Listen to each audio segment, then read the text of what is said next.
अगर आप भी चाहते हैं पीके एंटरटेनमेंट की ऑडियो वीडियो सबसे पहले आप तक पहुंचे तो लाल बटन को दबाकर चैनल सब्सक्राइब करें और बेल आइकन दबाएं। सपना सपना सपना अरे उदास का है बारी हो बस बस ऐसे ही। हरी एक काट के कम धनंजय, अब तू हमके भुला जा, काहे कि हमर शादी कहीं और होता। आज तू भागल त नाम गलू हम कहाँ से तता ये सच है। अरे हमरा जिंदगी की का होई रे पगली हो काले चल जाईबू तू बदल जाईबू अपन हाथे पिया के मेहदी मल जाईबू अरे जा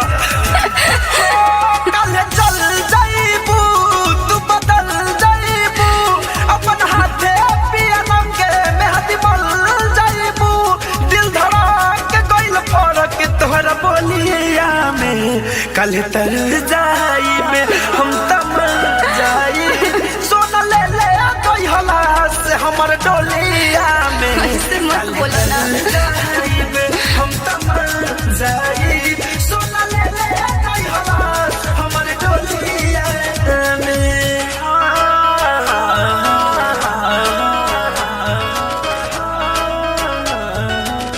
मां रिकॉर्डिंग स्टूडियो दिल्ली।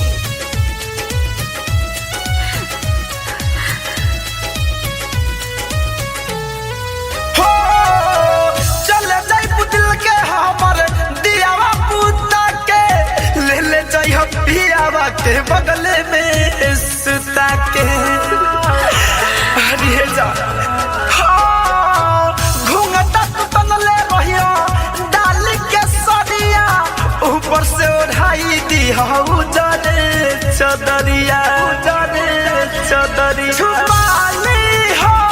लुकाली हो मन भर चेहरा के निहारली हो तू तार दिह पियावा के टोलिया में कल तर जाइब हम तम जाइब जान ले ले कोई हलास हमर डोलिया में कल तर जाइब हम तम जाइब सोना ले ले कोई हलास हमर डोलिया में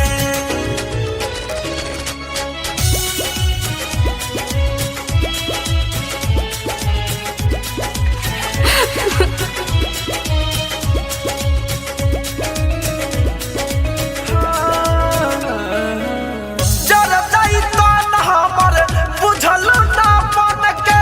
कमी रहे प्यार में का धनंजय धर कन के अरे मर जाइए जा पीछा ही उतरी हो लेके जई हो ना मकान में जाके तू जरा दी हो ससुरा के शमशान में होके